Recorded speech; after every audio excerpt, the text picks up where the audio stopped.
En esta mañana déjame compartirte una reflexión acerca de la importancia del discipulado. Cómo acompañar a un seguidor de Jesús. Dice el director general de Conexión Oriental y entre otras organizaciones misioneras, llamado Daniel Bianchi, que discipulado es el proceso de formación del carácter de Jesús mediante la autoridad de la palabra, la dirección del Espíritu Santo y la comunión con el cuerpo de Cristo, con el propósito de participar de la misión de Dios en el mundo. Voy a volver a leértelo. Discipulado es el proceso de formación del carácter de Jesús mediante la autoridad de la palabra, la dirección del Espíritu Santo y la comunión del cuerpo de Cristo, con el propósito de participar de la misión de Dios en el mundo. Amado Dios, en el nombre de Jesucristo, quien está siendo formado en nosotros, queremos pedirte socorro esta mañana. Queremos pedirte una nueva oportunidad. Y hayamos levantado la mano o no, reconocemos de que todavía no hemos hecho nada para el reino, comparado con lo que es la gran demanda, la gran comisión. Señor, se nos ha enviado por todas las naciones y etnias a ser discípulos, bautizándolos en el nombre del Padre y del Hijo y del Espíritu Santo, enseñándoles que guarden todas las cosas que Jesucristo ha mandado y estando seguros que tu presencia nos iba a acompañar por el resto de nuestra vida y hasta el final de los tiempos. Pero nos hemos distraído haciendo cosas que no nos has enviado a hacer. Por eso ayúdanos, por favor, a entender la importancia de acompañar a un seguidor de Jesús. Desde su nacimiento y concepción espiritual hasta llegar a la medida de la estatura de la plenitud de Cristo. Señor, nos has honrado con poder ver con nuestros propios ojos y en primera fila la obra que el Espíritu Santo y solo el Espíritu Santo y tu palabra hacen en algunas personas. Padre, movilizanos en esta mañana a participar de lo único que va a trascender esta vida física, que es el pueblo de Dios, la formación del pueblo de Dios, para que de toda lengua, pueblo, tribu y nación te glorifiquen allí en los cielos. Y por qué no empezar ensayando aquí en la tierra. Señor, te glorificamos y te pedimos que tu Espíritu aplique tu palabra en cada uno de nuestros corazones esta mañana. Y decimos, Señor, que estamos de acuerdo con eso. Decimos que cuentes con nuestro apoyo. Decimos amén a tu deseo. Amén, Señor. Marcos capítulo 3, versículo 13 y 14. Marcos capítulo 3, versículo 13 y 14 nos da un pantallazo de este primer concepto que me gustaría compartirte. En primer lugar, debemos comprender la razón del discipulado. Eso es lo primero que quisiera compartirte esta mañana. Para acompañar el proceso de madurez del cual este autor que te he citado al principio, este proceso de formación del carácter de Jesús mediante la autoridad de la palabra, la dirección o la operación del Espíritu y la comunión con el cuerpo de Cristo, sucede en la vida de alguien que ha decidido por la fe poner su confianza en Jesucristo y empezar a madurar. El participar de eso implica, número uno, comprender la razón del discipulado. Y Marcos capítulo 3, versículo 13 y 14 dice que Jesús, cuando era tarde, subió a una montaña y convocó a su lado a unos cuantos que al punto, dice esta versión, de repente, instantáneamente, acudieron a su llamado. Y de entre ellos escogió a 12 para. Y como decíamos ayer, cuando encontramos un para, esta proposición en la Biblia, paramos, porque ahí está el propósito, para que estuvieran siempre con Él. ¿Sabes que la razón del discipulado es que el nuevo creyente, la persona que es neófita, una nueva plantita, una nueva creación de Dios, porque las cosas pasadas quedaron atrás y todas son hechas nuevas, la razón del discipulado es que esta persona se encuentre y permanezca en Cristo. Yo sé que has escuchado esto en varias oportunidades, pero la razón del discipulado no es que cumpla con una serie de 12, 13 lecciones bíblicas. La razón del discipulado no es el bautismo en sí. Sabes que muchos de nosotros hemos participado de procesos de aprendizaje intelectual, porque durante esos 3 o 4 meses que hemos invertido en la vida de alguien, lo único que queríamos lograr en ellos es que aprendan de memoria ciertas verdades bíblicas, y está muy bien. Por eso saben que son pecadores, saben que tienen seguridad de salvación, saben cuál es la necesidad de alimentarse de la palabra, saben cuál es la conexión con Dios en oración, conocen cuál es la iglesia local, saben de qué se trata la Santa Cena y el bautismo, conocen las verdades básicas, pero cuando terminaron esos 2 o 3 meses, parece como que concluyó el proceso de discipulado y los dejamos a la buena de Dios.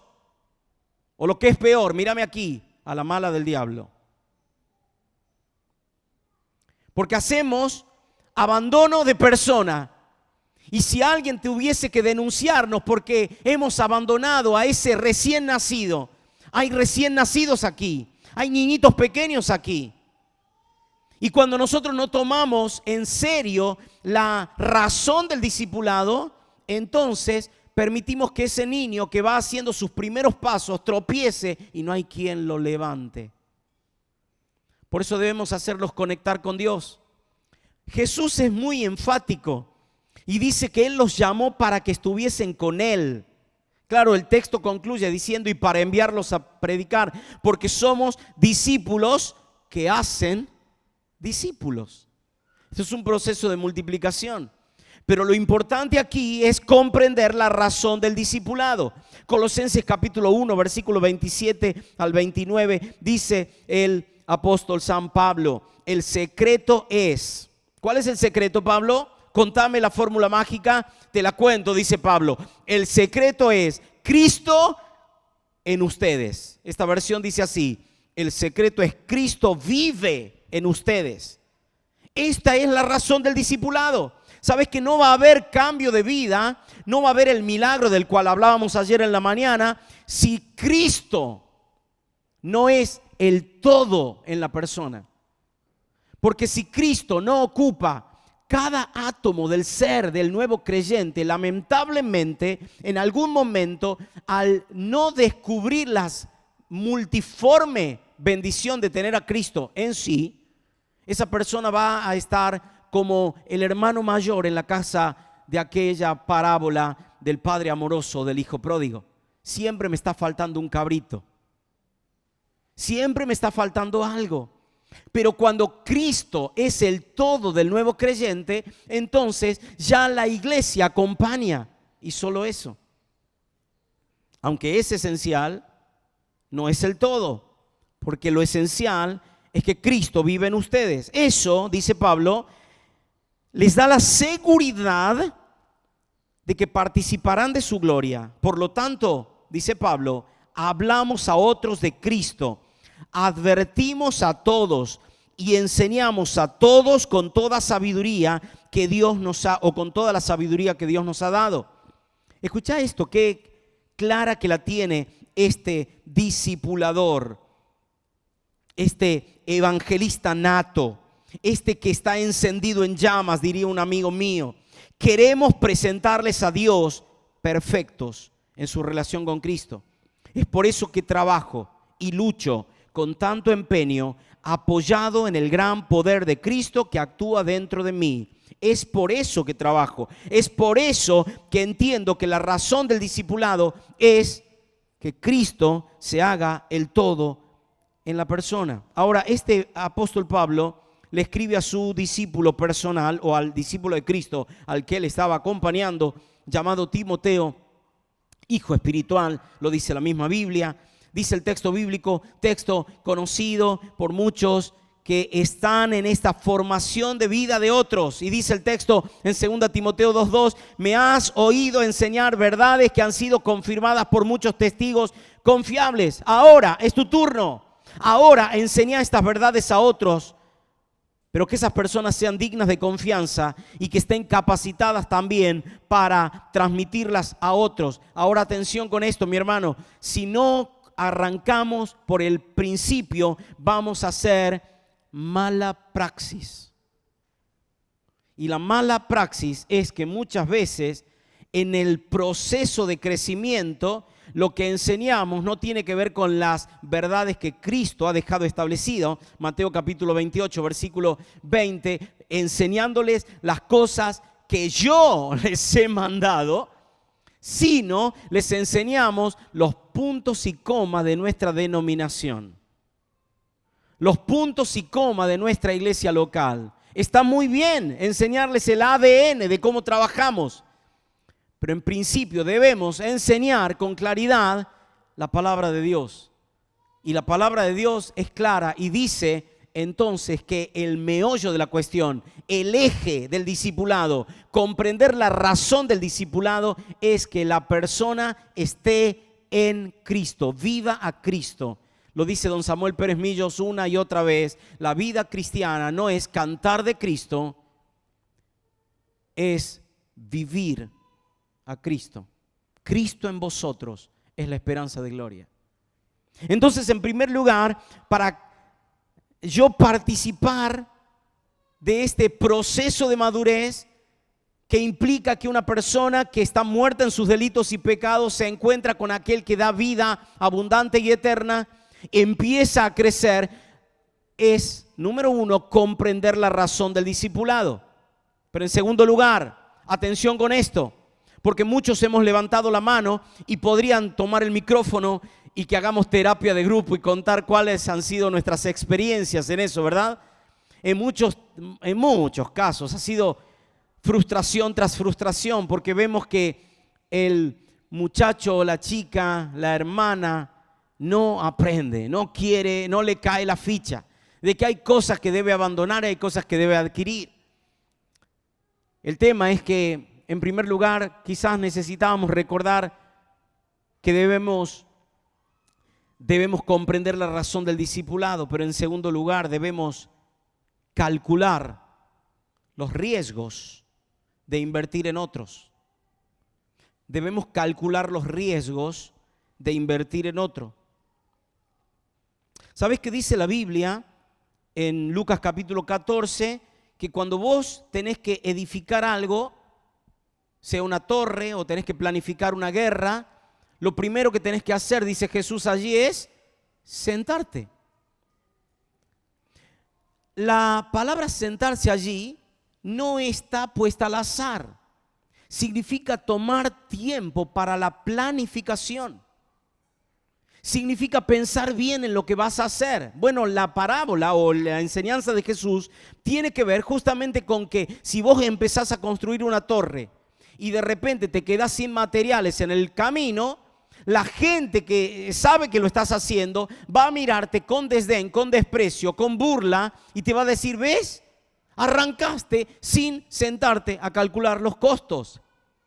Número uno, tengo que comprender la razón del discipulado. Número dos, tengo que calcular los costos, calcular los riesgos que implica invertir la vida en otros. Mira cómo Pablo la tiene tan clara que dice en Gálatas capítulo 4, versículos 16 y versículos 19. Gálatas 4, 16 y 19. A ver si Pablo la tiene clara en esto de calcular los riesgos de invertir en otros. Dice el texto bíblico, ¿acaso ahora me volví su enemigo porque les digo la verdad? Ese es uno de los riesgos que vas a correr, mi amigo. Después vamos al 19. Presta atención aquí. Uno de los riesgos que tenés que tener en cuenta cuando vas a invertir tiempo, energía, vas a prestar tu casa, vas a tener que sacarte una prenda y prestársela, vas a tener que meterte en la vida. Cuando estoy hablando de meterte, no estoy hablando de intrusos en el espectáculo. No estoy hablando de un paparazzi que quiere curiosear solamente el morbo de lo que pasa en esa casa que te abrieron la puerta. No, estoy hablando de meterte en la vida, es arremangarte y empezar a hurgar cosas que seguramente no van a salir en la primera lección. Vos me entendés, ¿verdad? Estoy hablándolo coloquialmente, en la primera lección del discipulado. Porque vas a encontrarte que lucha con adicciones, que hace 2 años que no se habla con la esposa o con los hijos.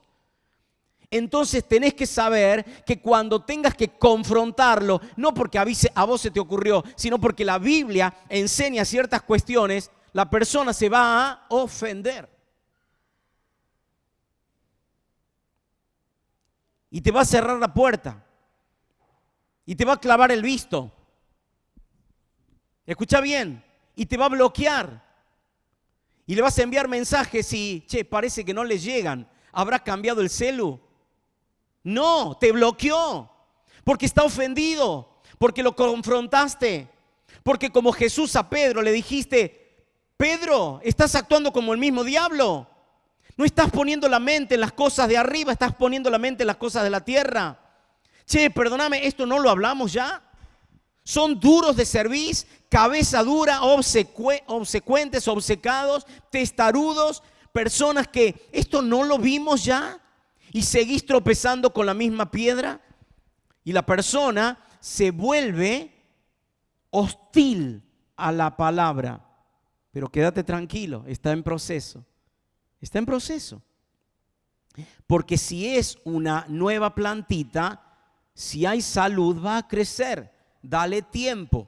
Y quizás como Jesús a la higuera, vos le tengas que decir, vamos a darle un changüí, se dice en aquellas partes de mi provincia, una tregua. Le vamos a dar un tiempito más. ¿Qué es ese tiempito? Por lo menos 1 año, decía Jesús a la higuera. Y capaz que tenga que entender de que la persona, a propósito, ya no te va a ver como amigo, te va a ver como su enemigo. Y entonces Pablo dice, ¿me he vuelto su enemigo por decirles la verdad?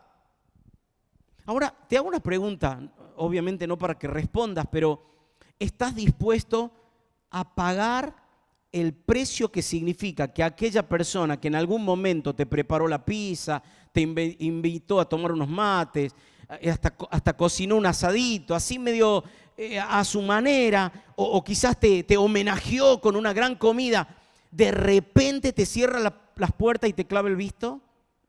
¿Por qué? Porque te trata como su enemigo. Eso es calcular los riesgos que implica invertir la vida en otros. Dice el versículo 19, hijos queridos, siento como si volviera a sufrir dolores de parto por ustedes y seguirán hasta que Cristo se forme por completo en sus vidas. Y aunque Pablo es hombre de pura cepa biológicamente y autopercibido hombre, aunque Pablo entiende perfectamente que él nunca va a experimentar un embarazo, toma la figura de un embarazo para decir que así como una mujer desde la concepción, que es imperceptible, quizás a los 2 meses y medio, 2 meses, aparecen los primeros síntomas y aparecen los estudios bioquímicos y laboratorios y las ecografías y los estudios que develan, que revelan que allí hay un ser, hay un nuevo ser, y empieza a tomar espacio cada vez más en ese vientre. De la misma manera en que la mujer que está concibiendo un hijo en su vientre va sufriendo los procesos que eso implica, de la misma manera aquella persona que abraza a un compañero de viaje, a otro peregrino al cielo, esa es la idea. De la misma manera que alguien abraza a un peregrino al cielo, va sufriendo porque ve que hay cosas incómodas en el vientre, en la gestación. Hay cosas incómodas. La pregunta esta mañana es, ¿estás dispuesto a pagar el precio que implica acompañar a alguien en su proceso de madurez? Porque no solo hay que comprender la razón, hay que calcular los riesgos que implica invertir en otros. 2 Corintios capítulo 11, versículo 27 dice Pablo, he trabajado con, y escuché esa palabra, esfuerzo, y por largas horas, y soporté muchas noches sin dormir. He tenido hambre y sed, y a menudo me he quedado sin nada que comer. He temblado de frío, sin tener ropa suficiente para mantenerme abrigado. Y además de todo eso, dice Pablo, a diario llevo la carga de mi preocupación por todas las iglesias. Yo creo que muchos de nosotros vamos a querer sacarnos una selfie con Pablo en los cielos, ¿no? Como diciendo, fírmame la Biblia, porque la verdad que me cambiaste mi manera de hacer iglesia, mi manera de ser discipulado. Pablo, te leía y me volaba el mate, me explotaba la cabeza. ¿Cómo hiciste, Pablo, para soportar todo eso y aún así seguir hasta el final? Aún así seguir hasta el final. Es que Pablo entendía que tenía que calcular los riesgos de invertir el tiempo en otros. Pero Pablo también estuvo dispuesto a pagar el costo. A pagar el costo. Y entonces no solo sufre de frío, sufre de hambre.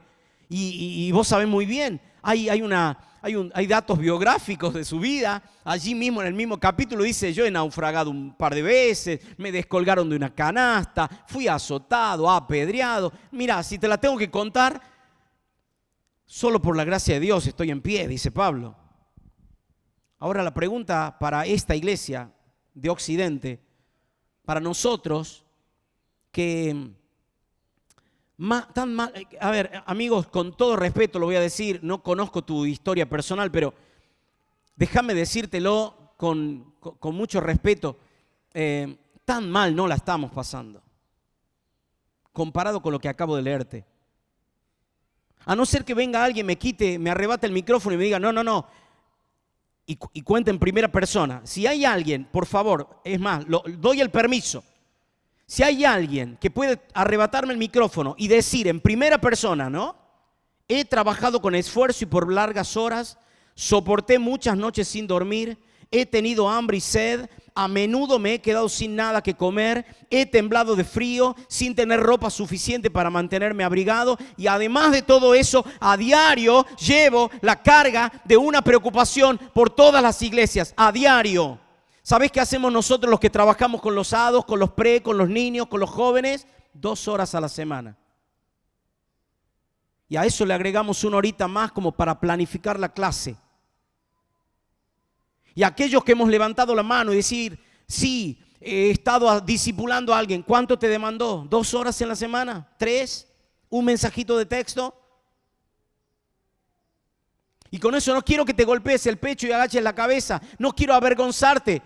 Cuando alguien me dice a mí, ¿cuánto palo, pastor? ¿Cuánto la ligaste? 1 hora de sermón. A mí el Señor me viene apaleando durante 1 semana, 2 semanas. Porque esto no es para vos, es para mí, es para la iglesia del hoy. ¿Estamos dispuestos a calcular los riesgos que implica invertir la vida en otros? Porque esto es hacer misión. Dice 2 Corintios capítulo 12, versículo 15, por amor a ustedes, yo con gran placer gastaré lo mío, y aún yo mismo me gastaré del todo. Aún así, mientras más los ame, menos amado sea yo. Y capaz que alguno de ustedes en esta mañana podrá decir, ay, las veces que me habrá pasado, las veces que habré invertido. Lo fui a buscar a la casa y me crucé toda la ciudad, le pagué el Uber, le pagué el remis, le regalé mi ropa, Le regalé mi Biblia, aquella que me había heredado mi abuelito. Yo creí, aposté. Con el respeto de la palabra, no estoy hablando de juegos de azar. Es como que le creí. Mira, yo le veía, se dice en mi pago, uña de guitarrero. Yo le veía las chuecas y decía, este va a ser buen futbolista, este termina en el Barça. Pero de repente te abandona, de repente, aunque vos lo hayas amado tanto, esa persona te niega el saludo. Esa persona con el tiempo te desconoce, te ignora, te clava el visto. Pero tranquilo, no son tus discípulos, son de Cristo. Tranquilo. Por eso, no levantes la mano, pero ¿estarías dispuesto a calcular esta mañana los riesgos que implica invertir la vida en otros? Número 1, comprender la razón. Número 2, calcular los riesgos. En tercer lugar, ¿qué tengo que hacer para acompañar a un seguidor de Jesús? Anotá. Debo construir una relación de confianza. Debo construir una relación de confianza. Esto es discipulado, amigos. Discipulado no tiene que ver con un maestro y un estudiante, un alumno. ¿Saben que la palabra alumno significa sin luz? A es el prefijo de negación y la palabra alumno significa luz. Es una persona sin luz, no tiene todas las luces, no es tontito, está en un proceso de aprendizaje. El problema es que yo trato a los discípulos de Cristo como que son alumnos, como que a ellos les falta. Entonces ¿cómo yo me voy a, permitidme la expresión, yo me voy a rebajar al nivel de ellos? Y cuando hablamos de discipulado, hablamos de misión, hablamos de que tengo que construir una relación de confianza. Te hago una pregunta con todo respeto. ¿Crees que Pedro, Jacobo y Juan conocían las fragancias que emanaban del cuerpo del Maestro? Alguno me mira con, ¿qué habrá querido decir Andrés? ¿Me lo permitís de manera bien coloquial? ¿Le conocía el olor a chivo a Jesús? ¿O vos crees que Jesús, sus fragancias era eucaliptus? ¿Era lavanda? ¿Era Chanel? No, era un ser humano. ¿Sabés que Jesús también conocía las fragancias que emanaban del cuerpo de Pedro? Y cuando lavó los pies en la última noche, ¿qué crees que encontró? ¿Acababan de venir de la pedicura los muchachos? ¿Usaban algún polvo para calzado? No. Miren, un pie eficiente es un pie feliz. Pero en aquel tiempo no existía. Quiero decirte que auspicia esta prédica eficiente. Un pie. Debemos construir una relación de confianza. Cuando te hablo de esto, te estoy diciendo, ¿te mostrás vulnerable ante la persona que tenés al delante? ¿O vos siempre tenés la respuesta para todo? Vos caés con tu Biblia Reina Valera, anotada por Ryrie, por Thompson, por MacArthur, por McDonald. Me gustan más las hamburguesas que los comentarios. Por las dudas te lo digo. Pero te digo algo, tengo que construir una relación de confianza. Y cuando la otra persona te ve bajón, te ve triste, ¿qué pones? Cara de, no, lo que pasa es que estuve en la montaña hace 4 días que ayuno. No, le estoy pasando mal, me acabo de agarrar con mi señora. Y estoy acá porque es mi responsabilidad. Tengo problemas porque mañana tengo que pagar la luz y no me alcanza. No, claro, el discipulador tiene que mostrarse siempre de victoria en victoria, de triunfo en triunfo. Pero, por favor, construir una relación de confianza es entender lo que hizo Jesús, lo que hizo Pedro, lo que hizo Pablo, lo que hizo Bernabé con el mismo Pablo. Dice la Biblia en San Juan capítulo 15, versículo 8 y 9, cuando producen mucho fruto, demuestran que son mis verdaderos discípulos. Y esto le da mucha gloria a mi Padre. Escucha esto. Yo los he amado a ustedes, tanto como el Padre me ha amado a mí. ¿Cómo, Jesús? Sí, del mismo calibre, del mismo nivel del amor que el Padre me tiene a mí, es el calibre, es el grado de amor que yo les tengo a ustedes. Hay una relación de confianza, hay una relación de amor. Por eso Jesús termina diciendo, permaneced en mi amor, permanezcan en mi amor. Tenemos que construir. Y cuando hablo de construir, es que esto, amigos, implica tiempo, implica intencionalidad, una actitud deliberada. Yo tengo que construir. Y algo que aprendimos con mi esposa cuando éramos novios, que para construir debíamos primero limpiar el terreno. Para construir debíamos quitar los escombros y limpiar de maleza toda relación. ¿Por qué? Porque no se puede construir sobre algo que después puede desestabilizar la relación. Atención, vos me estás diciendo, ¿y entonces cómo se construye una relación de confianza con la otra persona? Y Pablo nos lo responde así, escucha, el único fundamento es Cristo. ¿Te das cuenta que la diferencia la va a marcar Él siempre? La construcción de una relación no está en nuestros hábitos en común. Y entonces, si Él simpatiza por los mismos colores del club de fútbol que simpatizo yo, entonces construimos una relación de confianza. Esto es secundario. Si Él comparte los mismos hobbies o pasatiempos que comparto yo, entonces construimos una relación de confianza. No, no tiene que ver con eso. No tiene que ver con si de alguna manera estamos pasando por el mismo tiempo o las mismas realidades. No, eso es relativo. Cuando construimos una relación de confianza, la construimos en base a lo que dice Jesús aquí. Juan capítulo 15, en el amor, en Él mismo. Así construimos una relación de confianza. Pero también la palabra de Dios dice en Hechos capítulo 20, versículo 31, que esto implica inversión de tiempo, porque no puedo construir de un día para el otro. Uno de los programas que solíamos ver hace unos años atrás con mi familia era un programa gringo que se llamaba Reconstrucción Total. Nos encantaba ver Reconstrucción Total. Y decía, ¿por qué en Argentina no podía pasar algo parecido?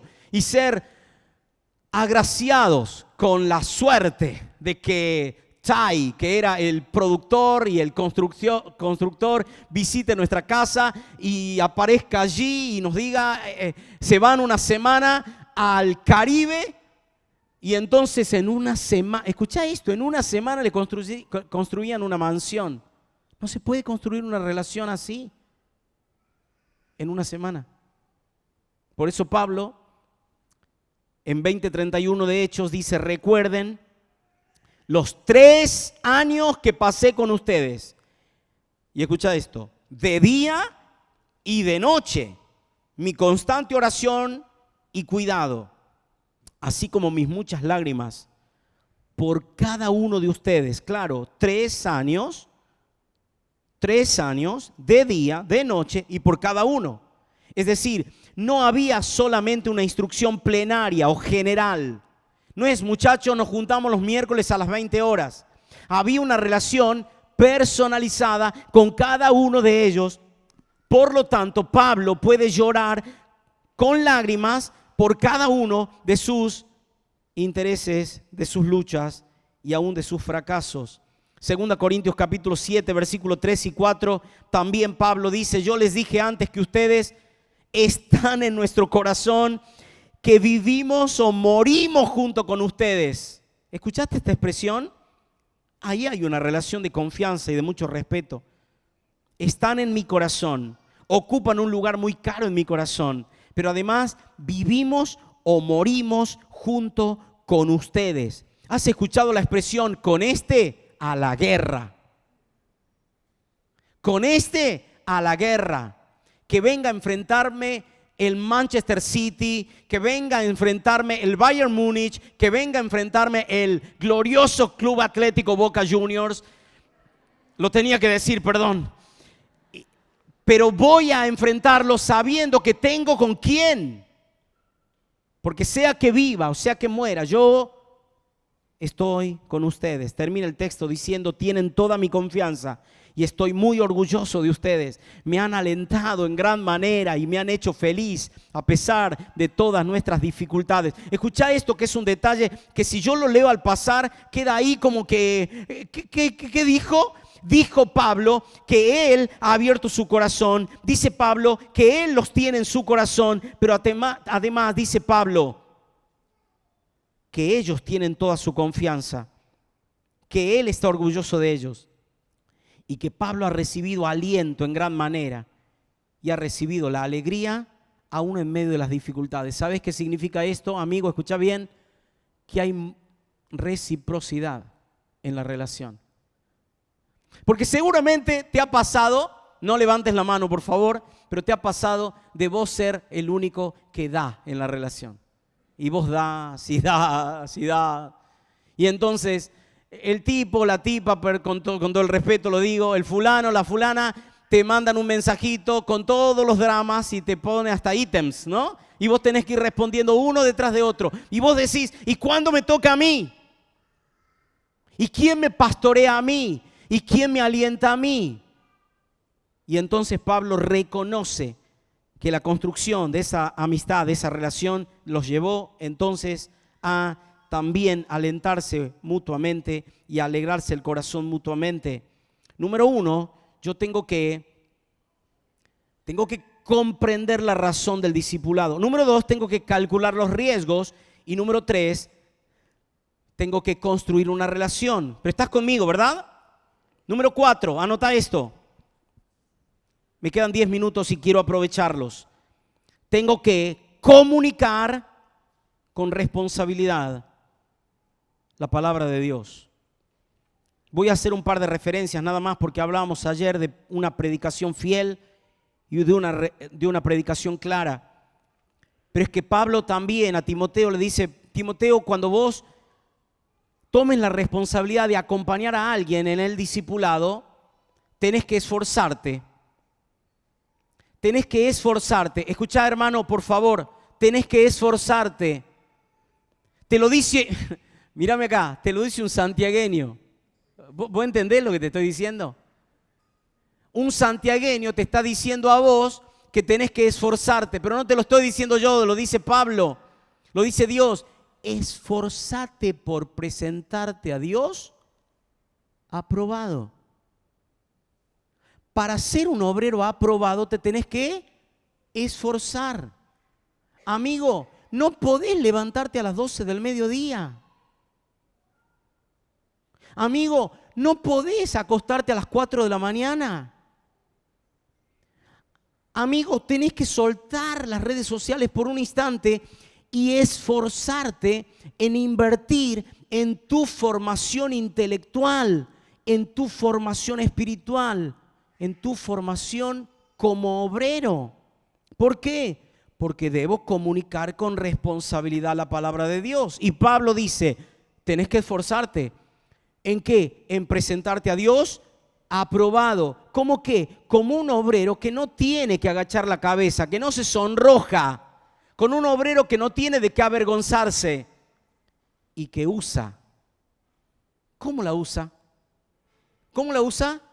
La usa bien. Mírame acá por un instante. ¿Conoce gente que usa mal la palabra? Sí, ¿verdad?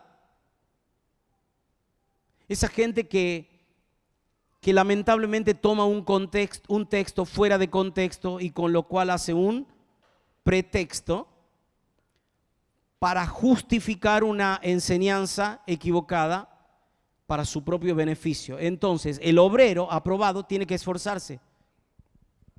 ¿Puedo preguntarte si conoces lo que Jesús dijo? A ver si soy claro. Sé que estás conmigo, escuchá. Jesús dijo que para hacer misión o discípulos tenés que bautizarlos en el nombre del Padre, del Hijo y del Espíritu Santo. Pero además tenés que enseñar. ¿Verdad que dice así? Pregunto, ¿qué tengo que enseñar? Me voy a acercar porque no los voy a escuchar. ¿Qué tengo que enseñar? ¿Qué cosas? ¿Qué cosas? Ah, todas. Esa palabra es clave, amigo. Tengo que enseñarles todas las cosas. Escuchaba a un pastor hace 20 días atrás, al que respeto y admiro mucho, decir que de alguna manera los fanáticos, y él mencionaba, seguramente habrás escuchado esto, él mencionaba de que hace un mes atrás estuvo Paul McCartney dando unos conciertos en Argentina. Y si le preguntas a un fanático de Paul McCartney 10 títulos de 10 canciones de sus discos, el fanático va a mencionarlas. Y si le preguntas a un fanático musulmán sobre 10 enseñanzas de su líder religioso, seguramente te lo va a decir. Pero a los cristianos nos cuesta, a los seguidores de Jesús nos cuesta mencionar 10 enseñanzas de Jesucristo. ¿Por qué? Porque recordamos algunas de las cosas que Él dijo. Pero el texto bíblico dice todas las cosas que les he mandado. Atención con esto. Tengo que esforzarme. Por eso vos no te podés conformar con comprimidos espirituales cada mañana. ¿Estás conmigo? Vos no, mi hermano, vos no. Deja que se dice en mis pagos, que se haga agua el helado. Pero vos no. Vos no podés desconocer las Escrituras. Vos no podés conformarte con salmos antidepresivos. Y entonces cuando estás bajón, Salmo 23, el Señor es mi pastor y nada me falta. En lugares de delicados pastos me hará descansar junto a agua. Y ya estoy bien de ánimo hasta el próximo bajón. Salmo 27, el Señor es mi luz y mi salvación, ¿de quién temeré? Y me quiero llevar el mundo por delante hasta el próximo bajón. Una persona que se dice ser acompañante terapéutico y espiritual de una persona que ha nacido de nuevo, o sea, un discipulador, no puede alimentarse con comprimidos o con salmos antidepresivos o con una lectura diaria como para calmar la conciencia. Debe alimentarse con la palabra, que usa bien la palabra de verdad, tiene que comunicar.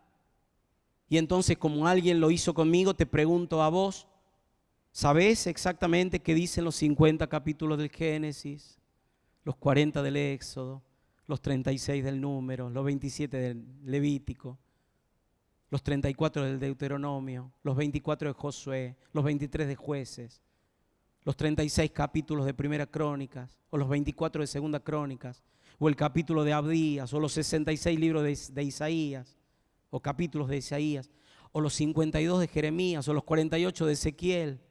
Y yo sé que algunos me miran y dicen, ¿cómo sabe? Quédate tranquilo, me lo memoricé para recién, quédate tranquilo. Para desmitificar esto de que el que tiene el micrófono se la sabe toda. No, mi hermano. Dios me está diciendo a mí que deje de alimentarme con salmos antidepresivos y que deje la vianda y que empiece a comer alimento sólido. ¿Sabes por qué? Porque va a llegar un momento en que la persona a la que estás acompañando te haga una pregunta de esas grosas y vos le tengas que escribir a tu pastor, me estás preguntando sobre la doctrina de bautismos, Hebreos capítulo 5. ¿Qué le respondo? No sé, te tiene que decir tu pastor. Presentate como un obrero que no tiene de qué avergonzarse y que usa bien la palabra de verdad. Sabes que hoy, lamentablemente, en vez de escribirlo a nuestro pastor porque quedamos en demasiada evidencia, vamos a Google, doctrinas de bautismo. Tírame un centro, Google. Que usa bien la palabra de verdad. ¿Estás conmigo? Voy cerrando la idea. Lucas capítulo 24, versículo 27 dice que Jesús, cuando iba caminando con los 2 discípulos a Emaús, dice el 27, los guió por los escritos de Moisés, de todos los profetas, y les explicó lo que las escrituras decían acerca de él mismo. Jesús, vos decís, bueno, pero es Jesús. No, Jesús era un estudiante de la palabra, de la Torá, de los profetas y entendía perfectamente cómo canalizar la enseñanza en el Mesías. Esto es lo que a mí me asombra. Por eso es que debemos comunicar con responsabilidad el mensaje del Evangelio.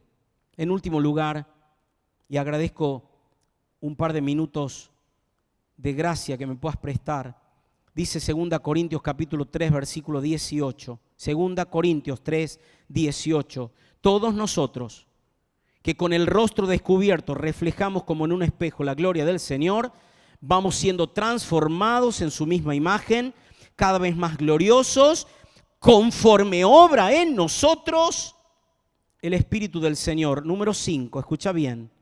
¿Qué debo hacer para acompañar a un seguidor de Jesús? Confiar los resultados al Espíritu Santo. ¿Sabes por qué? Porque cuando creo que la obra la hice yo, alguien puede decirme esto. Quizás los más jovencitos ni saben de qué se trata. Pero hay una expresión muy antigua que dice, no te subas las medias, es fotocarnet. Cuando vos tenías que hacer un trámite en alguna dependencia municipal o provincial, te pedían la vieja foto 4x4. Y la expresión tiene que ver con eso. Subirse las medias significa no te acomodes tanto, que lo único que necesito es 4x4. La expresión tiene que ver con no te agrandes. No te agrandes. En otro tiempo, en mis épocas de estudiante, se decía, ¿quién te auspicia? ¿Quién te sponsorea? Acá vine con mis discípulos. Los discípulos son de Jesús, son propiedad de Jesús. Y lo único que nosotros tenemos como gracia extra es ir junto a ellos y capaz que un pasito adelantado. Pero digo un pasito adelantado por la experiencia y nada más. Somos discípulos que hacen discípulos.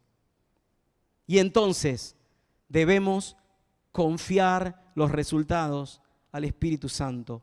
Leo un texto más y cierro mi reflexión. Efesios 3, 14 al 16. Es Pablo el que ora y dice, caigo de rodillas y elevo una oración al Padre, el creador de todo lo que existe en el cielo y en la tierra, y pido en oración que de sus gloriosos e inagotables recursos los fortalezca con poder en el ser interior por medio del Espíritu Santo.